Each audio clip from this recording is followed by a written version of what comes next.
Assalamualaikum warahmatullahi wabarakatuh. Ahlan wa sahlan bihudurikum. Selamat datang di channel pembelajaran pendidikan agama Islam kelas 7 bersama saya Khairul Anam SPDI. Alhamdulillah, puji syukur kepada Allah Subhanahu wa taala, dengan rahmat dan karunia-Nya kita masih dipertemukan pada kesempatan pembelajaran pendidikan agama Islam saat ini. Shalawat beriring salam kita haturkan kehariban baginda alam Nabi besar Muhammad sallallahu alaihi wasallam. Ananda yang dirahmati Allah Subhanahu wa taala. Marilah kita awali kegiatan pembelajaran kita dengan sama-sama membaca Al-Basmalah. Bismillahirrahmanirrahim. Ananda yang dirahmati Allah Subhanahu wa taala. Materi kita hari ini adalah iman kepada Allah Subhanahu wa taala. Ananda yang dirahmati Allah, sebelum kita melanjutkan pembahasan tentang iman kepada Allah, setidaknya marilah kita tahu kompetensi dasar daripada materi ini adalah 1.3, meyakini bahwa Allah Maha mengetahui, Maha waspada, Maha mendengar, dan Maha melihat. Selanjutnya di 2.3, kompetensi dasarnya adalah Ananda menghayati perilaku percaya diri, tekun, teliti, dan kerja keras sebagai implementasi dari makna Al-Alim, Al-Khabir, As-Sami', dan Al-Basir. Di 3.3, Ananda memahami makna Asma'ul Husna, Al-Alim, Al-Khabir, As-Sami', Al-Basir. 4.3, Ananda mampu menyajikan contoh perilaku yang mencerminkan orang yang meneladani Asma'ul Husna, Al-Alim, Al-Khabir, As-Sami', dan Al-Basir.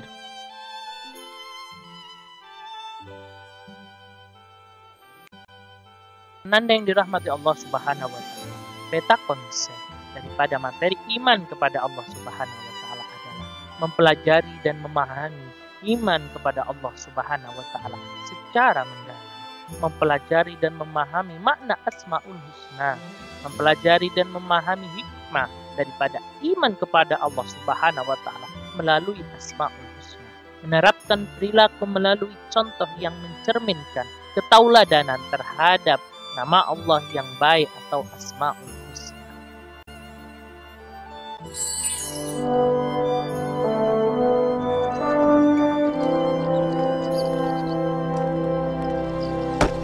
Assalamualaikum.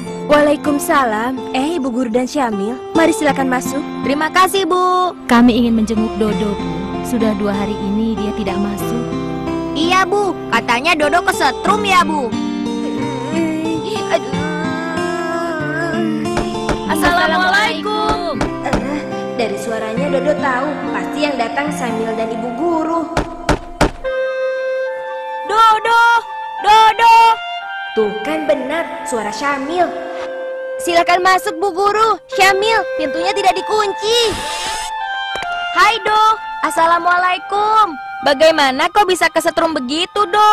Begini Syamil, waktu itu Dodo sedang nonton TV sambil makan kue. Kemudian dede adikku yang rakus itu datang. Assalamualaikum. Ibu, Dede pulang. Ibu. Karena takut kueku dihabiskan dede, aku sembunyikan di belakang TV. Kunci ya? Dede buka ya. Jangan, tunggu sebentar. Karena kurang hati-hati, aku jadi kesetrum deh. Kok kuenya berantakan? Nah, Dede tahu Kak Dodo tadi ingin menyembunyikan kue itu dari Dede ya, tapi Kak Dodo malah kesetrum. Oh, itu artinya kau disayang oleh Allah. Loh, kok kesetrum dibilang disayang Allah sih? Iya, itu artinya kau diingatkan Allah jangan bersifat pelit doh. Apalagi kepada adik sendiri. Kakak, kakak. Teman Dede bilang katanya kita harus beriman kepada Allah. Memangnya Allah itu apa sih, Kak? Allah itu Tuhan kita, Dek. Iya, tapi Tuhan itu apa? Tuhan itu kamu tanya langsung saja ya pada Bu Guru, Dek. Kakak kan sedang sakit. Oh, iya. Wah, pertanyaan Dedek bagus sekali ya. Allah adalah nama Tuhan yang disembah oleh umat Islam. Karena Allah yang mencipta, memelihara, menjaga, dan mengatur segala sesuatu. Terus, Jumlahnya berapa? Bentuknya seperti apa, Bu? Allah itu satu dan tidak ada yang serupa dengannya.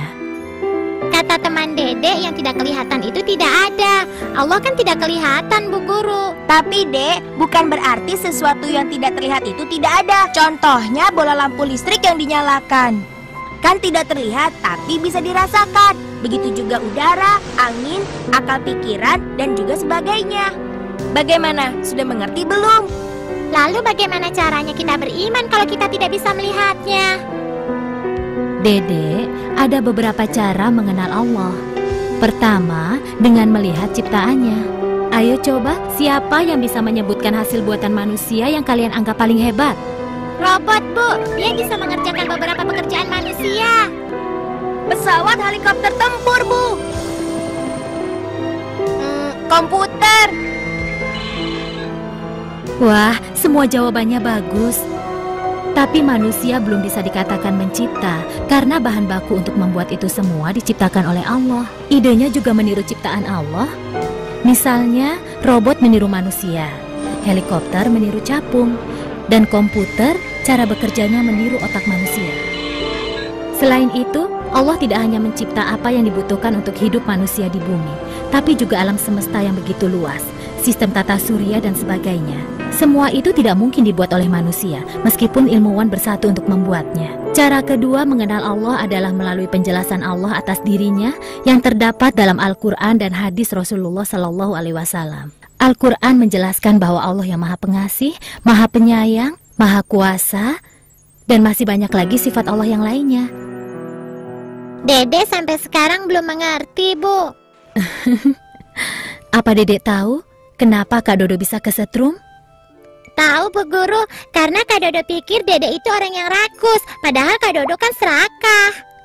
Lalu kenapa Dedek sayang sama Ibu? Karena Ibu juga sayang sama Dedek, suka kasih Dedek makan, baju baru, dan kalau Dedek sakit Ibu merawat Dedek. Seperti itu juga cara mengenal Allah. Dari situ kita tahu sifat-sifat Allah, kekuasaannya, yang disukai atau dibencinya. Oh, jadi salah satu cara mengenal Allah bisa juga dengan mengenal sifat-sifatnya ya, Bu? Jadi kita dapat mengenal Allah melalui sifatnya, seperti kita mengenal Kak Dodo. Bedanya kita mengenal Allah dengan sifatnya yang Maha Pengasih, sedangkan kalau Kak Dodo kita mengenalnya dengan sifatnya yang pelit. Nah, cara yang ketiga untuk mengenal Allah adalah dari mukjizat yang Allah berikan kepada Nabi atau Rasulnya. Contohnya mukjizat Nabi Musa. Melalui tongkatnya bisa membelah lautan hingga Nabi Musa dan pengikutnya bisa selamat dari kejaran Fir'aun.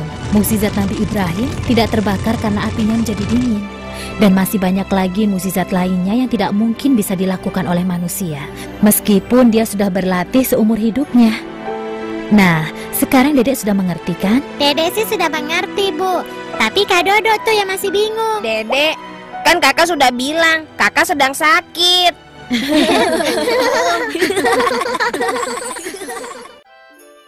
يا أيها الذين آمنوا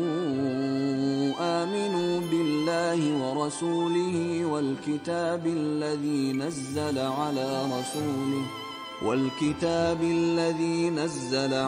رسوله والكتاب الذي أنزل من قبل ومن يكفر بالله وملائكته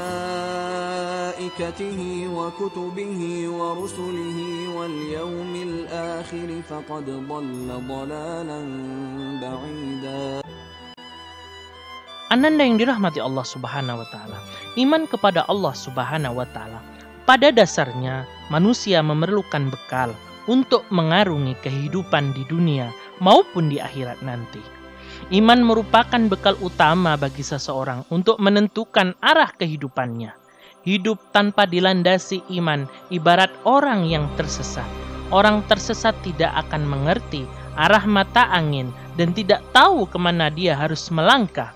Betapa pentingnya masalah keimanan ini, sehingga sebagai muslim kita semua harus betul-betul memahami hakikat iman, cara beriman, dan kepada siapa kita harus beriman.